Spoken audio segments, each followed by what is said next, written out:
তুমি কি জানো 90 দশকে সবচেয়ে পপুলার এনিমি সিরিজ কোনটা ছিল, যেটা আজকের দিনেও ঠিক অতটাই পপুলার আছে? এমন এক এনিমি যেটা পুরো জেনারেশনকেই বদলে দিয়েছিল, যে সিরিজটা এনিমিকে জনপ্রিয় করেছিল জাপানকে ছাড়িয়ে বহির্বিশ্বে। হ্যাঁ, আমি বলছি ড্রাগন বলের কথা। এই সিরিজ শুধু একটা এনিমি না, এটা হচ্ছে আধুনিক সোনার এনিমি দুনিয়ার জনক, যেটা থেকে ইন্সপায়ার হয়েছিল আজকের দিনের masterpiece anime Naruto, one piece ও আরো অনেক এনিমি সিরিজের রাইটাররা। ওয়েলকাম টু ফেলিয়ার সেন্সে।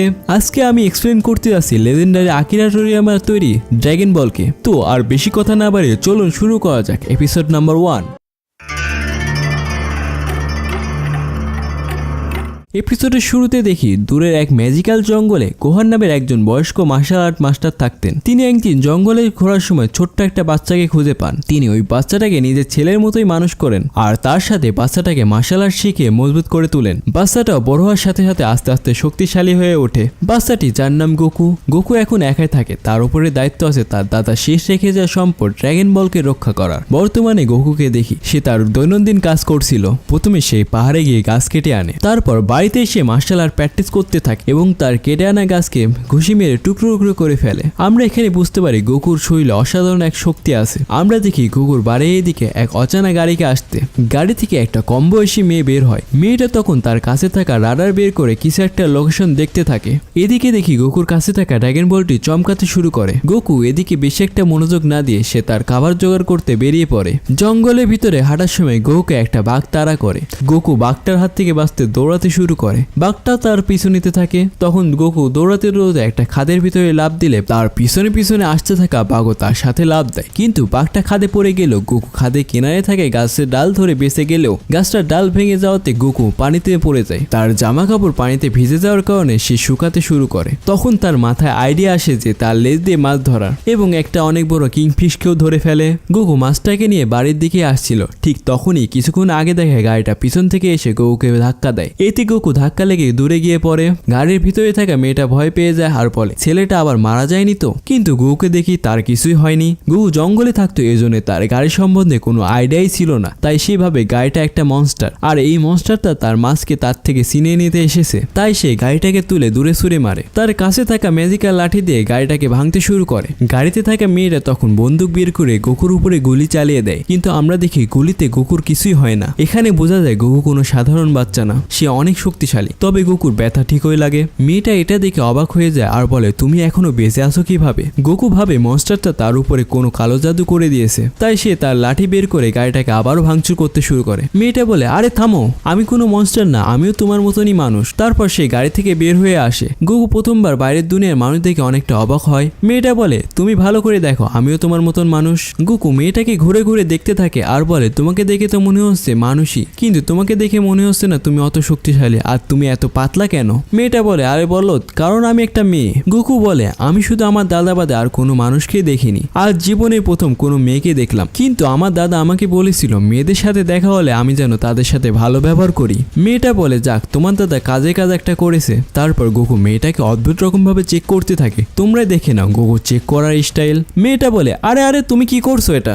গোকু বলে আমি তো শুধু চেক করছিলাম তোমারও আমার মতন লেজ আছে কিনা। তুমি চিন্তা করো না, হয়তো মেয়েদের লেজ একটু দেরিতেই বের হয়। মেয়েটা মনে মনে বলে কি ভাবছো আমার লেজ গজাবে, বলদ কোথাকার। গোকু তখন গাড়ি সম্বন্ধে মেয়েটাকে জিজ্ঞাসা করে। মেয়েটাও তাকে বুঝিয়ে দেয় এটা একটা গাড়ি। গোকু তখন বলে ও আচ্ছা, তোমার কাছে গাড়ি আছে, তাহলে তুমি অনেক বড় শহর থেকে এসেছো। গোকু তখন মেয়েটাকে তার বাড়িতে আমন্ত্রণ জানায়। মেয়েটা তার পকেট থেকে রাডার বের করে দেখে আর চিন্তা করে ড্রাগন বল হয়তো ওই ছেলেটার বাড়িতেই থাকতে পারে, তাই যাওয়াই যাক। এটা বলেই মুচকি হাসতে শুরু করে। যেতে যেতে গোকু তার নাম মেয়েটাকে বলে আর জিজ্ঞাসা করে তোমার নাম কি? মেয়েটা বলে আমার নাম হলো বুলমা। গোকু বাড়িতে আসার পর দেখে তার ড্রাগন বল আবারও চমকাতে শুরু করেছে। সে মনে মনে ভাবে তার দাদা হয়তো তাকে কিছু একটা বলার চেষ্টা করছে। বুলমা ড্রাগন বল দেখে অনেক খুশি হয় আর বলটাকে হাতে নিয়ে দেখতে শুরু করে। গোকু ড্রাগন বল বুলমার হাত থেকে কেড়ে নিয়ে বলে আমার দাদাকে ধরবা না, আমার দাদা আমাকে কিছু একটা বলার চেষ্টা করছে।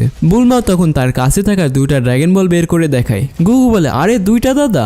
বুলমা গোকুকে তখন বোঝায় এটা তোমার দাদা না, এটা হচ্ছে একটা ড্রাগন বল, এবং গোকুকে ড্রাগন বলকে বুলমা ড্রাগন বলের সাথে রাখতে বলে। গোকু তার ড্রাগন বল রাখতে 3 তিনটা ড্রাগন বলই চমকাতে শুরু করে। বুলমা গোকুকে বোঝাতে থাকে এটা যদি কোনো খারাপ মানুষের হাতে পড়ে তাহলে সে দুনিয়া ধ্বংস করে দেবে। গোকু জিজ্ঞাসা করে এগুলোর কাজ কি। বুলমা বলে তুমি জানতে চাও। ঠিক তখনই সিন কাট হয়ে রহস্যময় তিনজনকে দেখে এক প্রাচীন স্থাপনার ভিতরে ওদের সামনে একটা ড্রাগন বল রাখা আছে। ওদের মধ্যে থাকা মেন বস যার নাম এম্পারার পিলাফ, সে ওই ড্রাগন বলটাকে হাতে নিয়ে বলতে শুরু করে ড্রাগন আমার ইচ্ছা পূরণ করে দাও। কিন্তু তার অ্যাসিস্ট্যান্ট তাকে বলে আপনাকে আমার বলতে খারাপ লাগছে মহারাজ যে এই ড্রাগন বল দিয়ে আপনি আপনার ইচ্ছা পূরণ করতে পারবেন না। ড্রাগন বল এভাবে কাজ করে না। এখানে মেয়েটা যা যা বলছে আমি তোমাদেরকে সংক্ষেপে বুঝিয়ে দিই। এই পৃথিবীতে মোট 7টি ড্রাগন বল আছে যেগুলো আবার পৃথিবীর বিভিন্ন প্রান্তে ছড়িয়ে ছিটিয়ে আছে। যদি কেউ এই 7টি ড্রাগন বলকে এক জায়গায় করে তখন ওখান থেকে শ্যান্ড্রং নামের এক ড্রাগন বের হয়ে ওই মানুষটা যে কোনো একটা ইচ্ছা পূরণ করবে। অনেকটা আমাদের দুনিয়ার আলাদিনের চেরাগের গল্পের মতো। তখন এম্পায়ার ফিলাপ বলে তাহলে আর 6টা ড্রাগন বল খুঁজতে পারলে আমি পুরো দুনিয়াকে আমার হাতের মুঠোয় আনতে পারবো।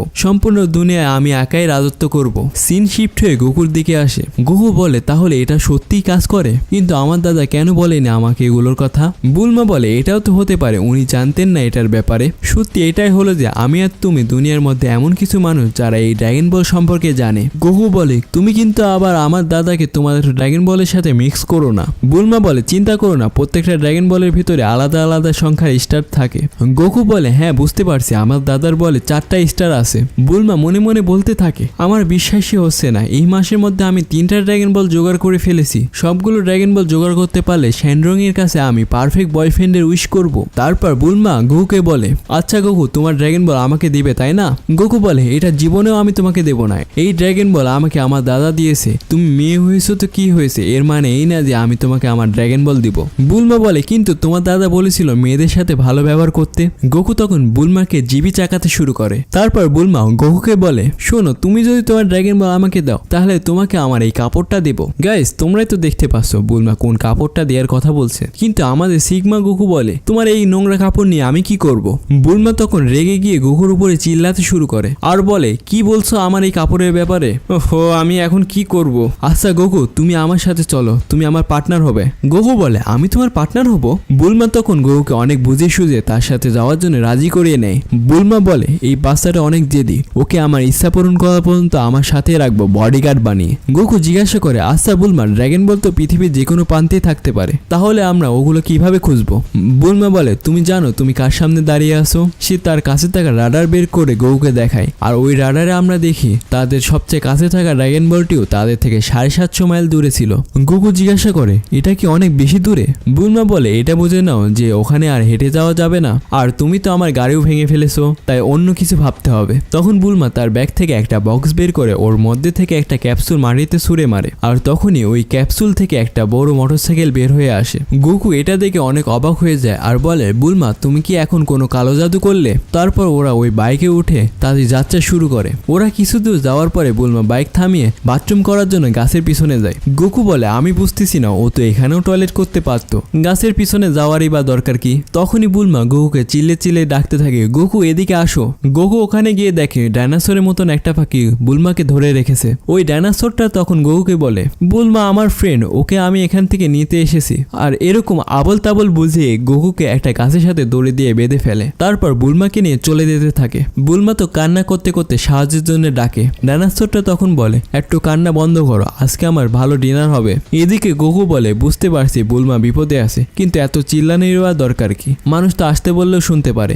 গোকু তার লেজ দিয়ে বাঁধন খুলে মোটরসাইকেল চালিয়ে ডাইনোসরের পিছু করতে থাকে। একটা সময় মোটরসাইকেলকে অনেক স্পিডে চালিয়ে জাম করে ডাইনোসরের কাছে পৌঁছে দেয়। গোকু বুলমাকে ডাইনোসরের হাত থেকে ছাড়ানোর চেষ্টা করে। গ্র্যাভিটির কারণে বাইক আর গোকু আস্তে আস্তে নিচের দিকে পড়তে শুরু করে। তখনই গোকু তার পিঠে থাকা ম্যাজিক্যাল লাঠি বের করে আর লাঠিটাকে বড় করে ডাইনোসরের মাথায় বাড়ি মারে। এতে ডাইনোসরের হাত থেকে বুলমা ছুটে সবাই নিচের দিকে পড়তে শুরু করে।